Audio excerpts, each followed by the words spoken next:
우리는 살아가면서 억울한 일을 당할 때가 종종 있습니다. 저는 중학교 시절에 친구랑 둘이서 영화관에 가서 표를 사려고 줄을 섰는데, 그 추운 날 오랫동안 줄 서고 이제 거의 표를 사려고 하는데 누가 뒤통수를 때리더니 왜 새치기해? 그러면서 저보고 새치기를 했다는 거예요. 그래서 쫓겨났어요.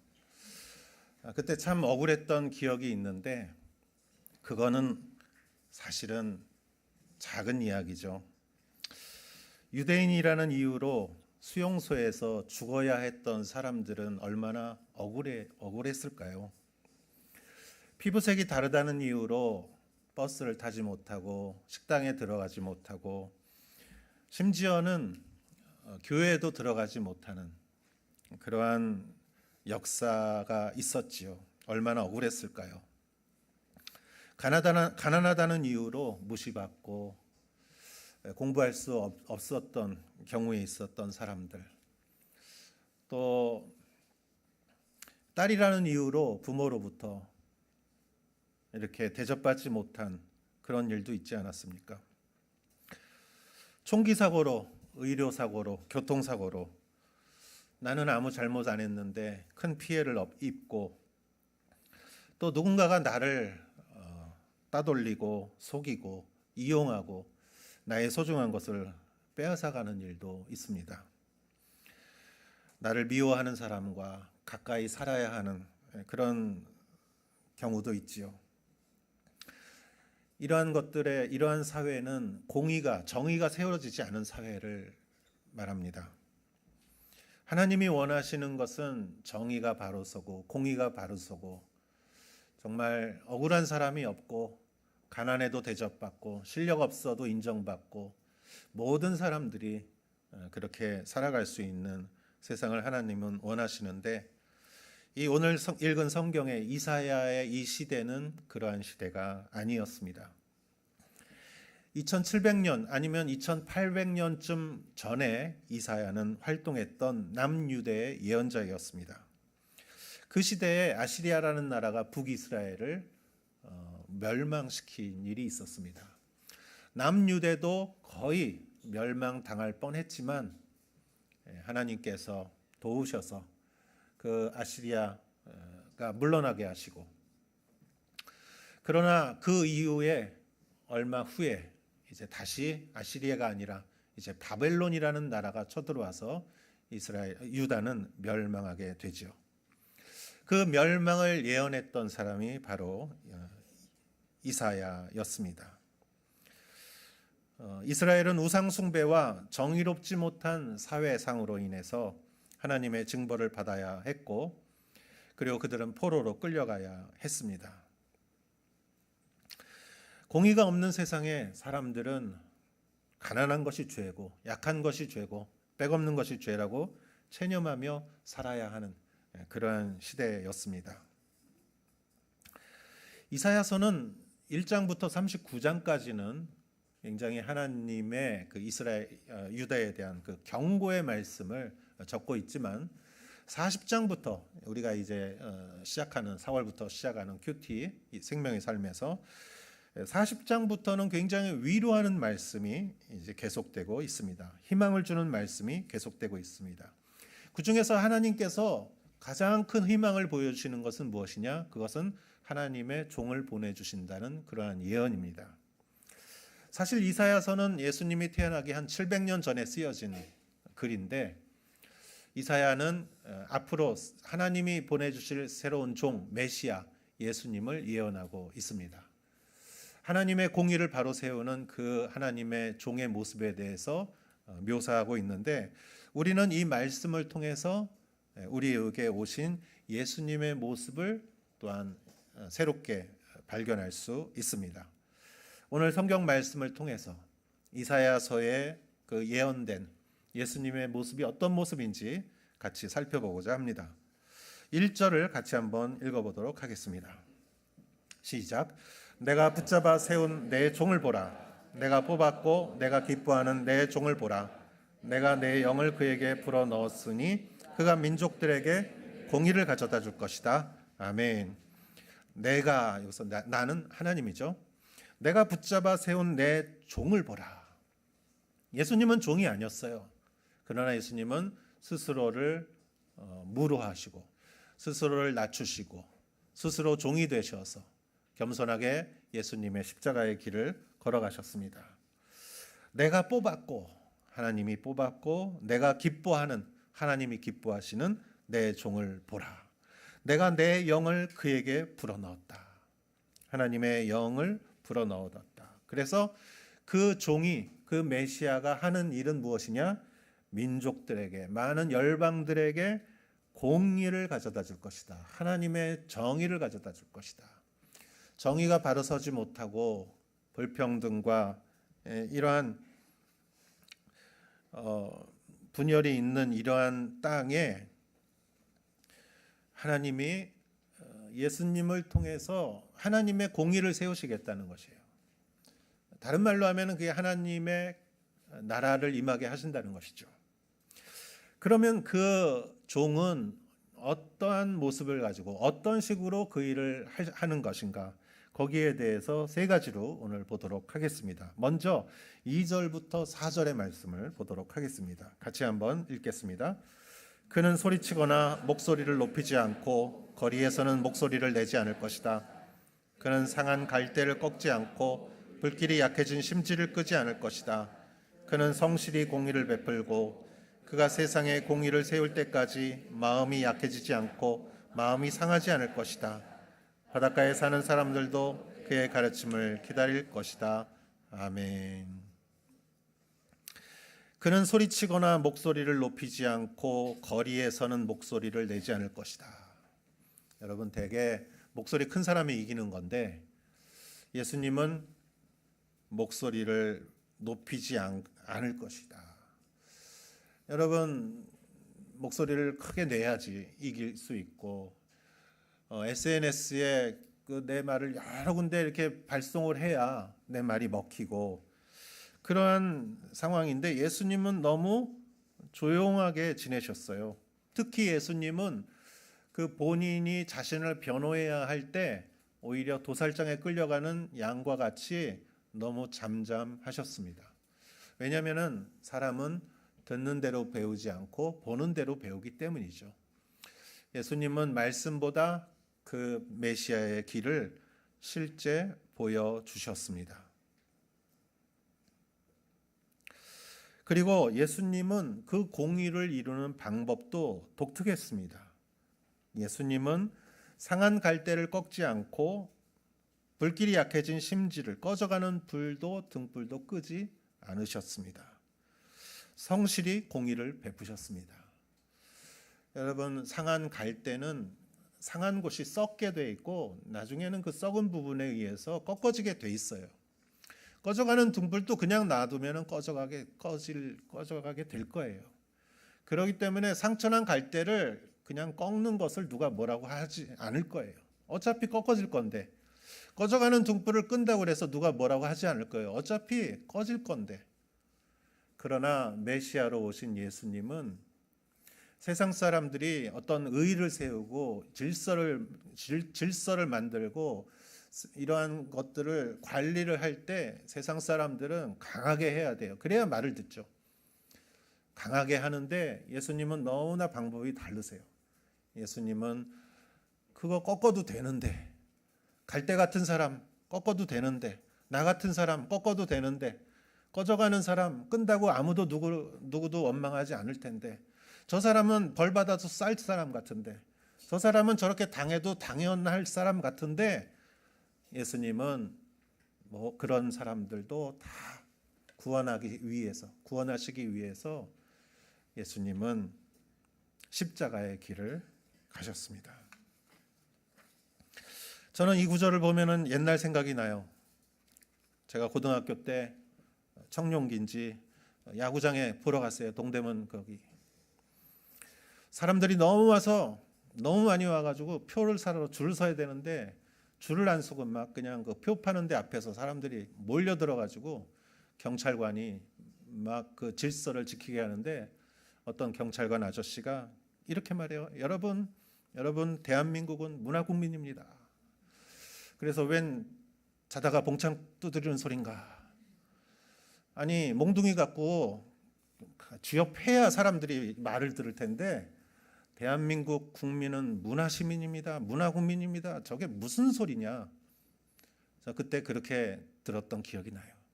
제가 그때 표를 샀는지, 제가 그때 야구장에 들어가서 야구를 봤는지 지금 기억이 하나도 안 나요. 지금 오직 기억이 남는 거는 그 경찰 아저씨가 말한 그 말 한마디. 여러분은 문화 시민입니다.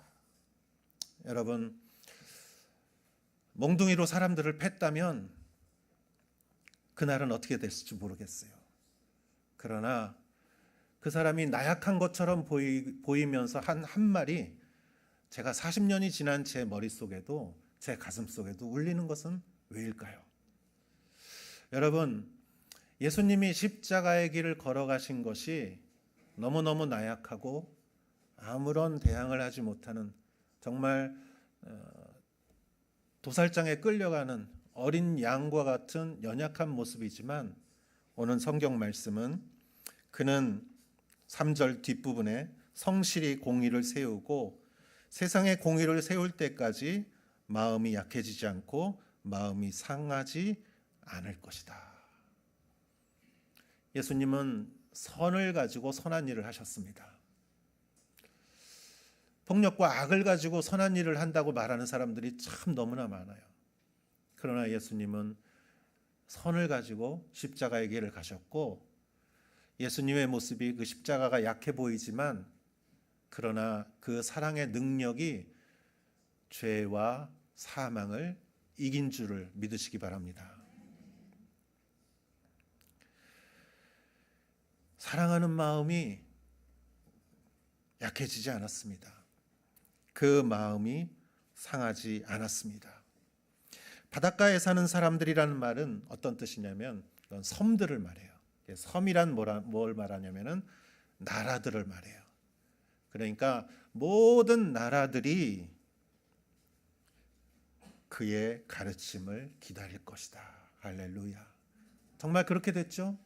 예루살렘에서 예수님이 십자가 지신 그 십자가의 사건이 2000년 지난 지금 전 세계에 이 복음이 퍼지지 않았습니까? 전 세계에 교회가 세워지지 않았습니까?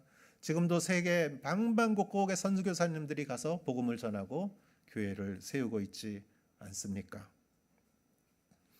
십자가의 순종과 겸손이 죄와 사망을 이겼습니다. 하나님의 종이 하시는 일은 이러한 방법으로 일을 하십니다. 우리도 여러분 주님의 일을 할 때 예수님의 그 하나님의 종과 같이 자기를 부인하고 십자가를 지고 주님을 따라가시는 여러분 되시기를 축원합니다. 두 번째, 하나님이 보내신 종은 어떤 모습인가? 5절에서 7절 읽어보겠습니다.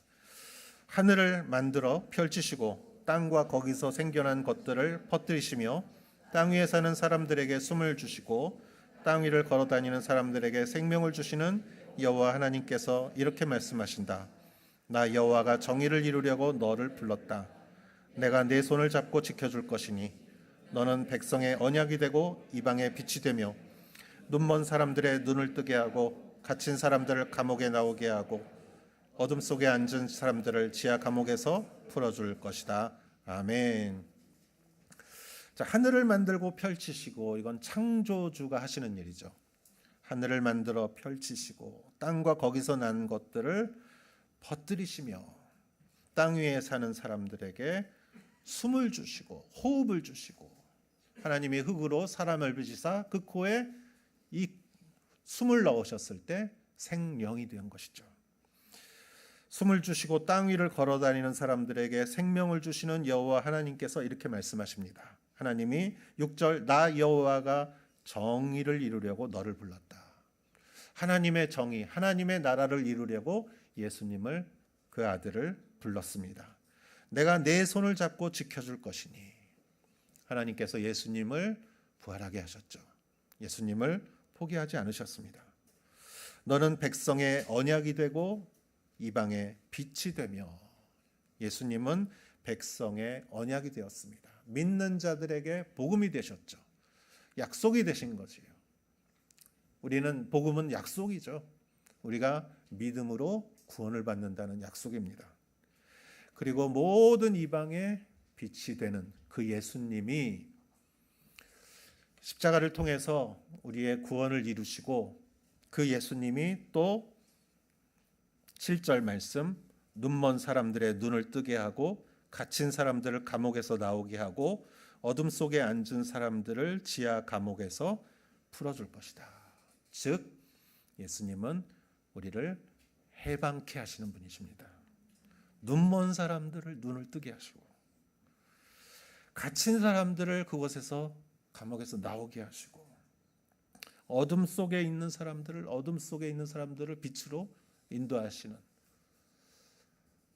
갇힌 것과 그 죄의 모든 사슬을 풀어주시고 해방시켜 주시고 자유롭게 해주시는 예수님 메시아의 역할을 이사야가 말하고 있는 것이죠. 지난 월요일부터 5일 동안 저희 교회 중고등학생이 국내 아우리치를 갔다 왔습니다. 그래서 인솔하는 분하고 다 해서 한 10명이 제가 있었던 저 시곡구에 마츠야마 그 교회도 가보고, 그리고 이렇게 배를 타고 건너서 규슈에 가서, 그 규슈에 저희 교회에서 자란 청년이 다니는 교회가 있어요. 거기 풀가스펠 교회에 가서 거기서 이렇게 기도회도 하고, 그리고 저희 교회에서 오래전에 한 13년 전에 이 교회에서 부목사로 계셨던 이노우에 목사님이 계세요. 근데 그 목사님 따님이 2년 전에 하늘나라로 갔어요.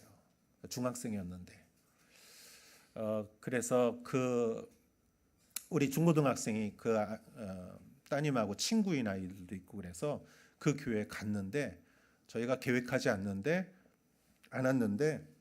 그 날이 바로 그 따님이 하늘나라로 간 날이었어요. 4월 4일. 그래서 그 목사님 부부가 얼마나 위로받았는지, 그리고 그 묘지에 가서 같이 예배 드릴 때 그 따님 친구들, 예수님 믿지 않는 친구들도 많이 와서 거기서 같이 예배 드리고 교제하고, 또 그리고 기타 교수 갔다가 이렇게 돌아왔습니다. 제가 그 보고를 들으면서 참 인상적이었던 것이, 그別府의 어떤 교회에 가서 거기서 같이 기도회를 하는데 이렇게 피아노를 치면서 찬양을 하면서, 그렇게 많은 숫자는 아니었지만 그 교회의 이 사모님과 또 따님과 성도님과 우리 학생들과 같이 이렇게 기도를 하면서, 이렇게 한 사람 한 사람 이렇게 만져주면서 기도를 하는데, 이렇게 안아주고 기도를 하는데 어떤 놀라운 일이 생겼어요. 그게 뭐냐면은 이 모든 사슬이 이렇게 풀어지는, 이렇게 자유롭게 되는 그러한 놀라운 영적인 역사가 있었어요. 여러분, 제가 인솔하신 선생님이 그러더라고요. 중고등학생이 이렇게 갖춰진 게 많대요. 이렇게 얽매인 게 많대요. 저는 어른들이 더 그러지 않나? 회사 다니고 뭐 이렇게 인간관계, 경제관계 이런 게 힘들지 않나? 근데 생각해 보니까 청소년들이 더 심하지 않나 생각해요.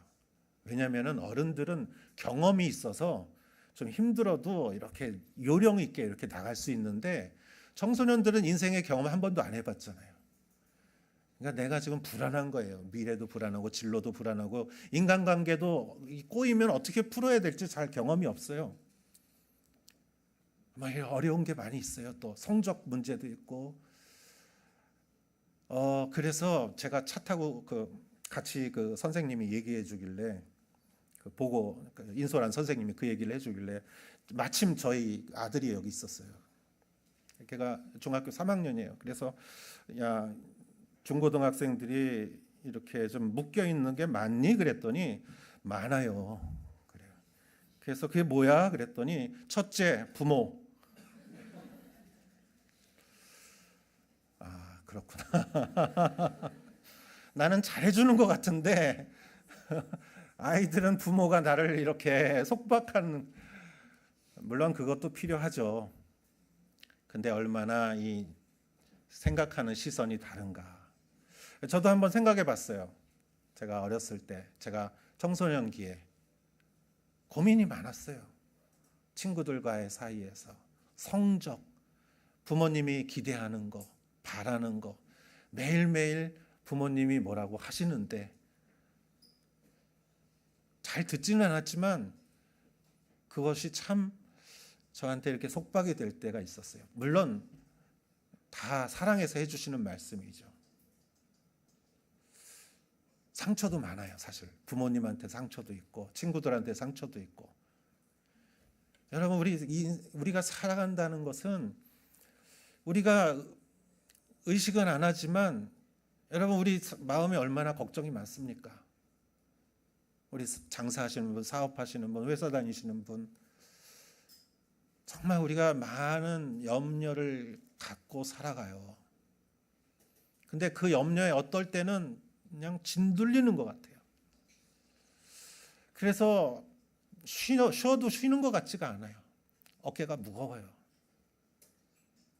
여러분, 근데 예수님이 우리에게 주시는 자유의 영이 있다는 거예요. 그래서 거기서 막 껴안고 기도하니까 우리 학생들이 막 눈물을 흘리면서 그러면서 막 자유롭기 시작하는 거예요. 그리고 돌아왔는데 제가 보니까 제가 느꼈어요. 별로 말도 안 하던 아이들이 막 이렇게 말을 해요. 그리고 막 웃기 시작해요. 그리고 자기 속에 있는 것들을 꽁꽁 감추던 아이들이 가죽 잠바 입고 그냥 꽁꽁 가죽으로 자기를 감쌌던 것 같은 아이들이 날개를 피는 것 같아요. 할렐루야. 여러분, 주님이 주시는 영은 자유의 영입니다. 예수 그리스도께서 그 피로 인하여 여러분의 모든 사슬을 자유롭게 해 주셨습니다. 할렐루야. 공중에 나는 새들을 보라. 여러분, 먼저 그의 나라와 그의 의를 구하는 자들에게 하나님은 우리의 필요한 모든 것을 채워주신다고 그랬어요.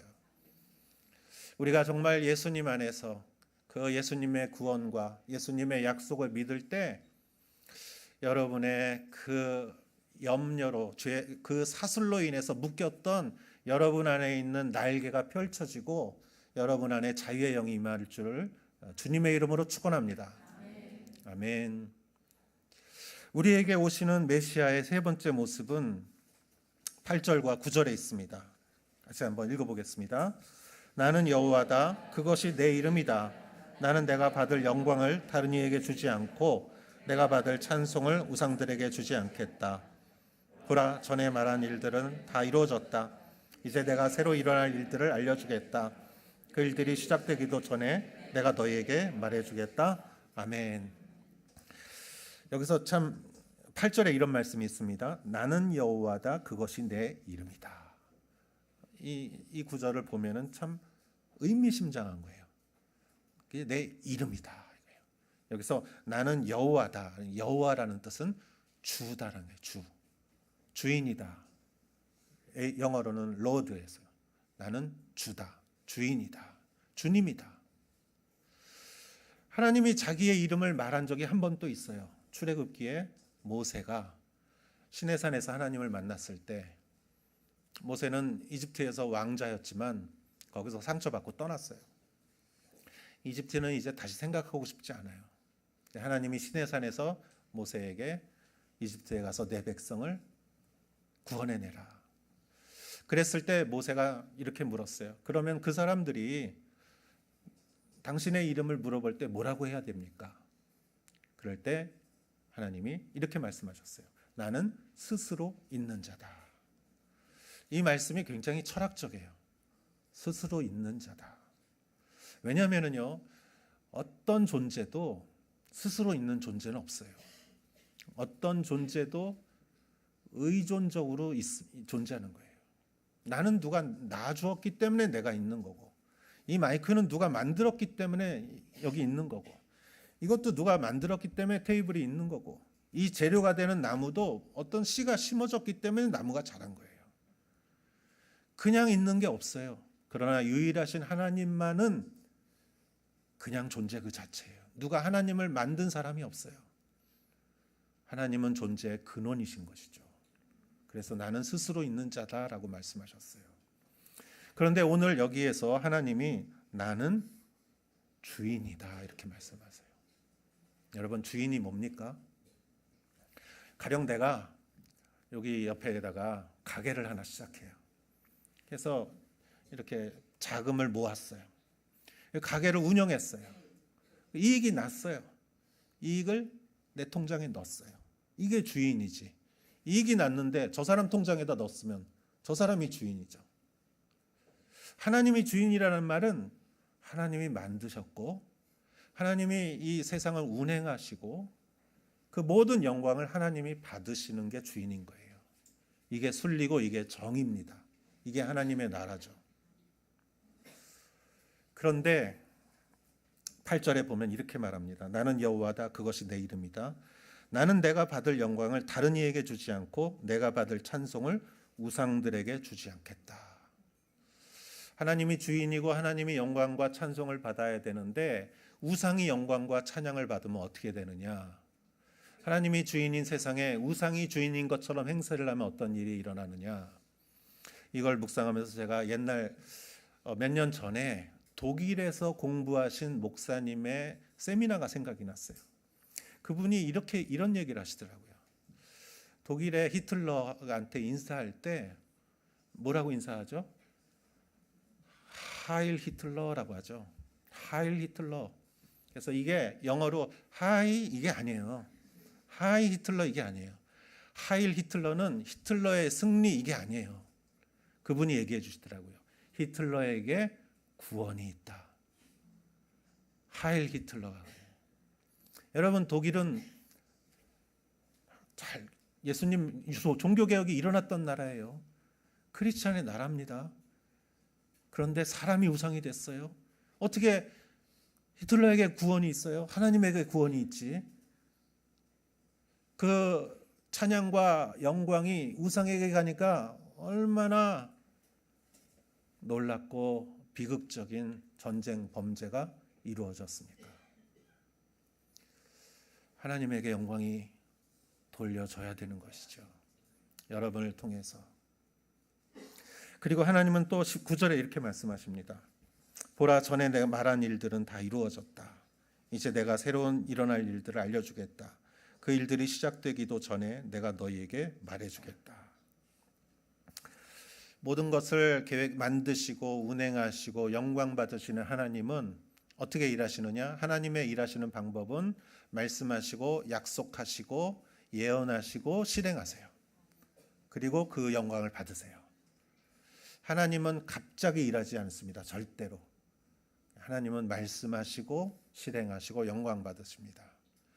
그래서요, 여러분, 말씀을 잘 아는 사람이 하나님을 잘 아는 사람이고, 말씀을 사랑하는 사람이 하나님을 사랑하는 것이고, 말씀을 잘 깨닫는 사람이 하나님의 마음을 잘 아는 사람이에요.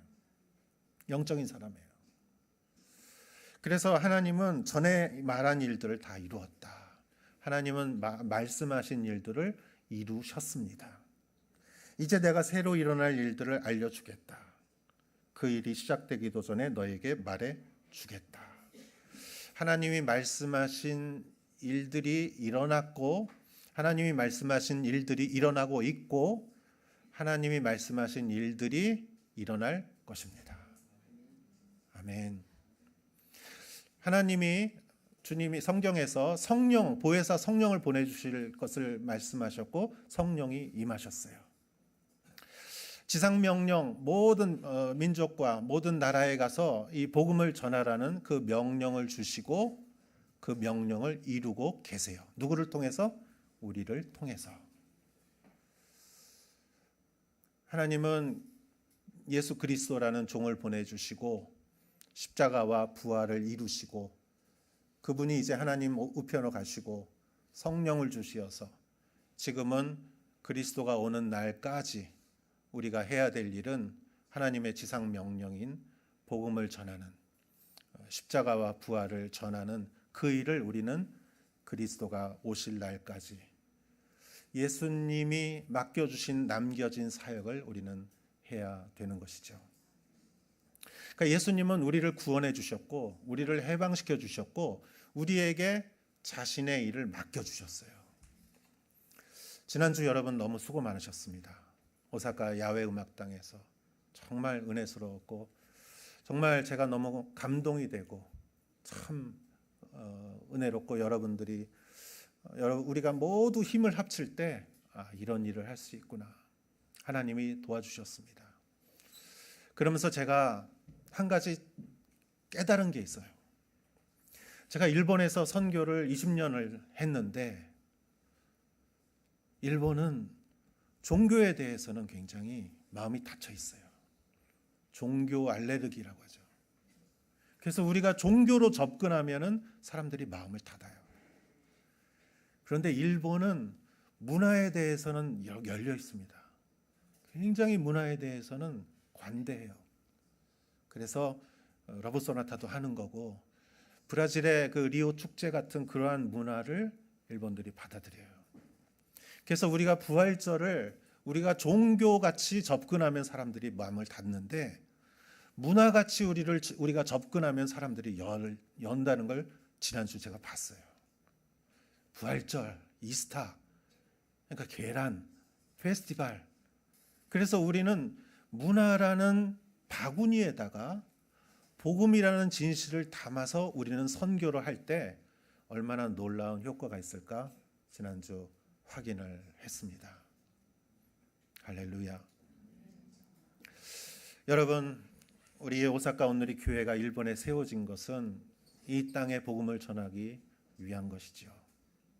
우리는 그 사명을 감당해야 합니다. 지혜롭게 또 순수하게.